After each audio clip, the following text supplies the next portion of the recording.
Mad Women is a project about 3 outstanding Latin American female artists who struggled with their mental health.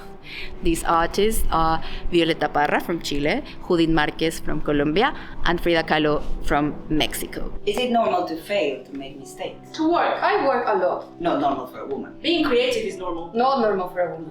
I am a woman in the arts, a woman making art. This text has been written considering the experiences of women from underrepresented and underserved communities, and the experiences of artists who either have mental health conditions or relatives with mental health challenges. I'm Aisha Smith.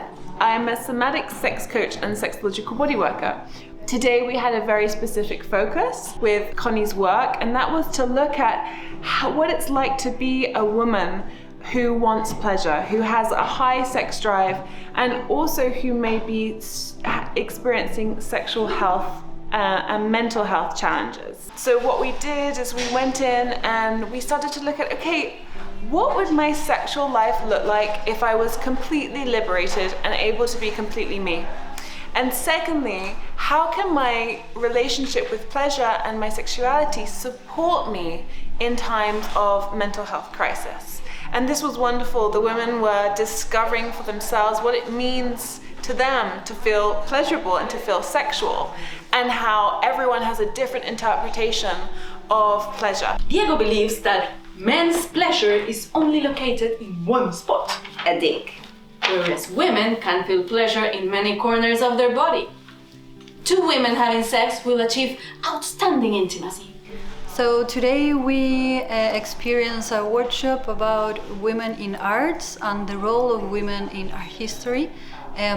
We've seen some examples of different artists through the centuries and their importance in identity and culture.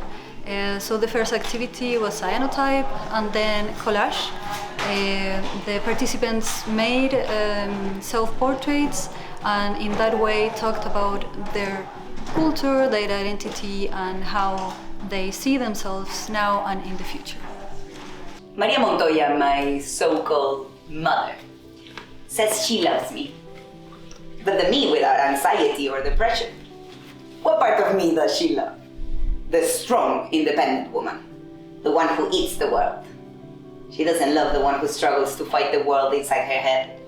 Today we've been focusing on the idea of gender oppression in a group full of women, which feels really cool. Katerina has introduced the voice, and throughout the course of this session I'm having like miniature revelations about its importance in this conversation. It was a great opportunity to discover all these layers with all the participants about our voices and how we use it. It's very clear for me when you've been one day without speaking to me. It's not normal. The sofa, normal. The keys, normal. The kettle, normal. The question, Normal. To be around others or to find your way out, nothing is normal. Is everything normal? We also explored the topic of motherhood from the point of view of de-romanticizing this process, which is really hard for many women. It was liberating for them to talk freely about the B-side of motherhood. I don't like my children, but I can't say it loud. If I do, people patronize my feelings.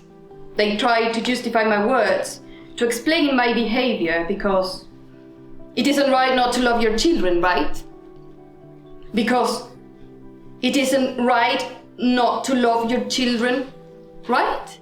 I came to see the rehearsal reading of Mad Women, and wow, it blew me away. I thought it was absolutely amazing, so heartbreaking and heart-taking, relatable with a little bit of humor as well.